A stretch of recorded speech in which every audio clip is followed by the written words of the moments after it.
Link down below as always if you want to read this on your own. One of my favorite games. Nice to see it's still being supported after all these years. Procedural missions. With this, we're introducing something that they're thrilled about, a way to deliver missions to all players on a weekly basis that, through certain randomized aspects, ensures that no two players will play exactly the same mission unless they're playing together, of course. It also allows us to expand on this concept and add more mission types to the mix in future updates, offering both new and experienced players a fresh mission every week. Right now, we're launching this new feature with 3 different missions, one of which will spawn anywhere in the hosting player's world as soon as they start their game. Anomalous signal. A strange signal has been picked up coming from somewhere on the island. Investigating it, players find that a malfunctioning machine is calling in beacons. Repair station removal. An old army repair station for the machine prototype field tests have been found. Since this could be still used by the machines to repair and refuel, it's best if it's disabled. There might even be some good stash of resources left there.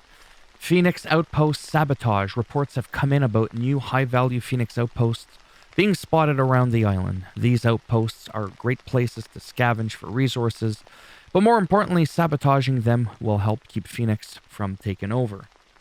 The individual missions take between 10 and 20 minutes to complete, and of course offer a reward in the form of some sweet loot.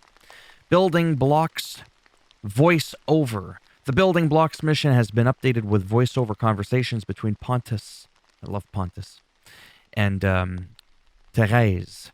While the mission remains the same, new players will get to hear new conversations and radio chatter between the 2 characters as they work their way through the mission.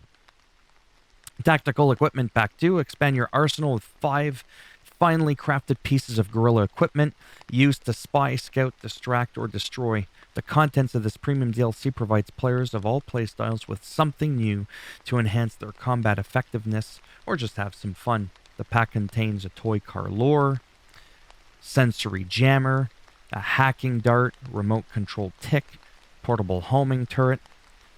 Along the base of each mountain of each equipment that is added to your storage box, you of course also get the blueprints needed to craft more of these. And what's stopping you from unleashing an army of RC toy cars on the machines? Nothing. You're ready to deal with the machine threats like never before. Buy the Tactical Equipment Pack 2 today. Quality of life improvements. The Vintovka has been added to the Wolf's loot table as well as the Firebirds. Also, there is now a form of bad luck protection to make sure you get it after a certain amount of tries. Happy hunting.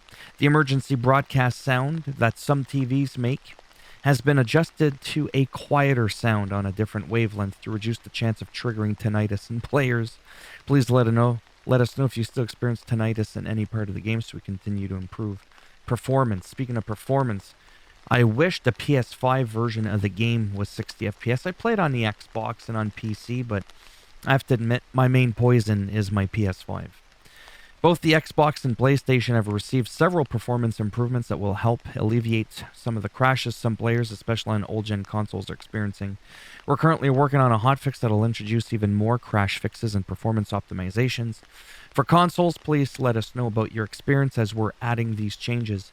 Bug fixes to crafting, materials used for crafting but stored in the plundra, used to be displayed as available for crafting but couldn't be used until transferred to the player's inventory. Crafting will automatically access your plundra storage as well. Soviet weapons pack ammo can now be crafted. Audio fixed an issue where sometimes the wrong ambience or reverb would trigger indoors. Or underground fixed an issue where the first shot of automatic weapons trigger tries pop. Machines. Community reported machines. The Reaper now properly fights back against the Soviet machines. No comment there. Community reported machines no longer start rapid firing when damaged while shooting. Thank you to, well, everyone. Many had this problem. No more. Base assault art fixed a collision on walls with a spotlight. Gameplay. Community reported. The Tilvaviden. Control point no longer resets after or when launching the game after updating. This will sadly not reinstate already lost bases. Fixed some control points, having the base defense prompts offset slightly to the left. Building blocks doing the mission in multiplayer sometimes block the client from claiming their own pace. This is no longer the case. Building blocks no longer auto-completes if the player had good news active before the update. Sorry, speedrunners. Fixed command centers sometimes being invulnerable during base assault. Fixed the clients being able to start base defense missions in someone else's world. Reclaimed arrows now disappear for all players in the lobby. Missions. An invitation mission fixed a bug where the last objective could disappear from the host's log and the whole mission would disappear for the client. An invitation fixed an issue where the redacted would not appear, or an invitation mission fixed mission progress transferring incorrectly between client and host.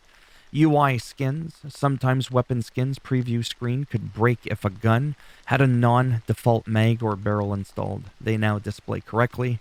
Veslin Warboard was missing the building blocks mission for some players when interacting with it for the first time. It's now back. The chat box no longer overlaps with the Warboard UI. Fixed a crosshair reappearing when opening the weapon wheel while on a bike or bicycle. The Resistance Heavy Bow charge meter is now visible again. DLC Showcase now updates correctly when navigating the menu. Community reported Tubular Vanity Pack cheer emote no longer shows up twice in the player's menu. Another castle generator button could still be interacted with after turning it off. Now we've got unlimited power. Visual effects, tactical equipment, pack Molotov, cocktail AoE damage no longer expires before the visual effects ends. The world, players can now shoot through the windows of sheds. Fixed missing collision on part of the wall in Cassieburg, whatever. Known issues on PlayStation. The game sometimes crashes when firing an experimental AG4 at machines using the small EMP cell. Can rarely break the first-person model. Gameplay. Resistance bow. Explosive arrows do not deal damage to Phoenix Outpost generators. Hosts might not see the player character of the client when the client is riding a motorbike. Turrets in Phoenix bases sometimes don't play their explosion effects when being destroyed. Equipment and weapons, some throwables don't last as long as they should after being thrown. Reload animation for the Vintovka 1891 in multiplayer is always the full reload one. UI screens can overlap when pressing multiple buttons at the same time. Bike tutorial might play for all players in multiplayer instead of just triggering it. And these are still known issues, by the way. Okay, that have not been addressed yet. And that's it.